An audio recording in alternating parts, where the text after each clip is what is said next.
I think my dad is an avid chess player, so I think he thought that I might have some talent, so he taught me pretty early at around 5 years old. But at that time, I wasn't that interested. I was mostly into Legos, and I was into maths and like sports stats, and I had my little flag book with all the countries in the world, their flags and their inhabitants and area and everything. And I sort of that's what I did generally, just taking in all the stats that I could, also with sports, reading the sports section every day. And I didn't find chess that fun. A couple of years later, my older sister is a year and a half older than me. She did a lot of chess with my dad. I started sitting in on them a bit, and I started liking it. I really, really wanted to beat my sister as well at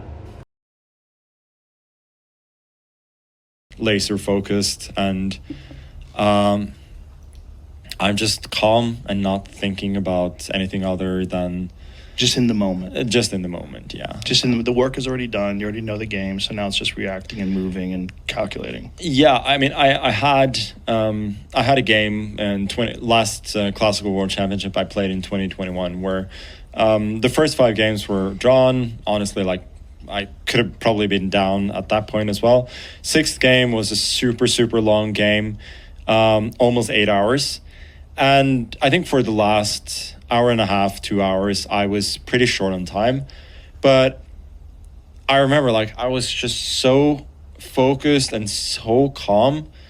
And afterwards, I was just like, yeah, I could have kept going forever. Like, I was just there. And it was exactly what I needed. I ended up grinding out like pure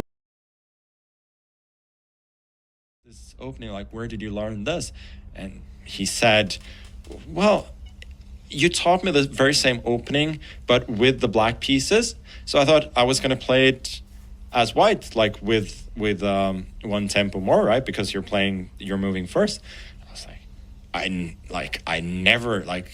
I'm one of the best players in the world, and I never thought of that.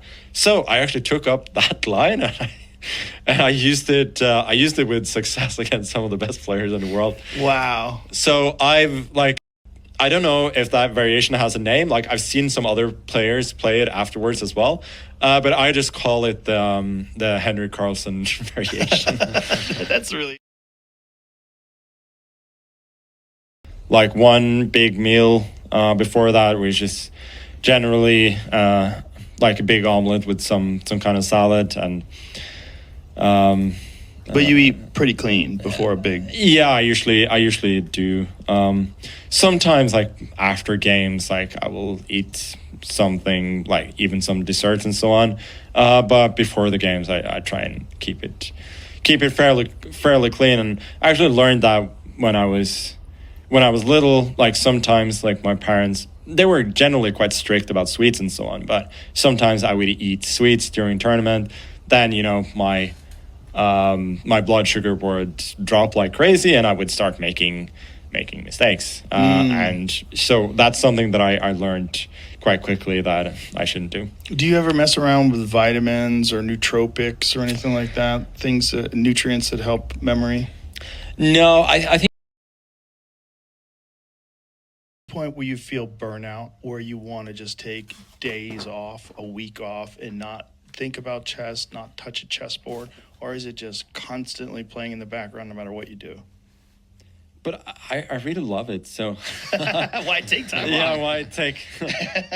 No. I'm fine with taking breaks from tournaments and so on. But having like at least several days in a row without like looking at a chess game, or I mean, I don't have to play every day, but not not looking at anything, like not reading some chess stuff, or like, yeah, I mean, it's my favorite hobby, so I don't see why I would want to do that. Yeah, well, that's probably why you're one of the best of all time.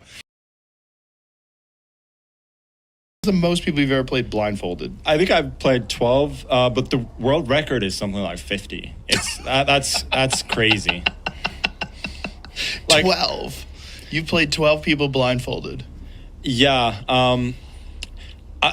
For me, that's as long as people are the people I'm playing are kind of decent at chess. That actually kind of makes it easier, because it's easier to store the games when I recognize the patterns and so on. When people start making weird moves that I cannot really recognize. Here you are. Oh, so this is another one actually. This is a blindfold timed simul. Like, there are fewer games, but what's difficult about these is that the moves do not come to me in a sequence. So like, the presenter will tell me on board 2, e takes d5, and then all of a sudden on board 1, e6, and then right. on board 2 again, and so on.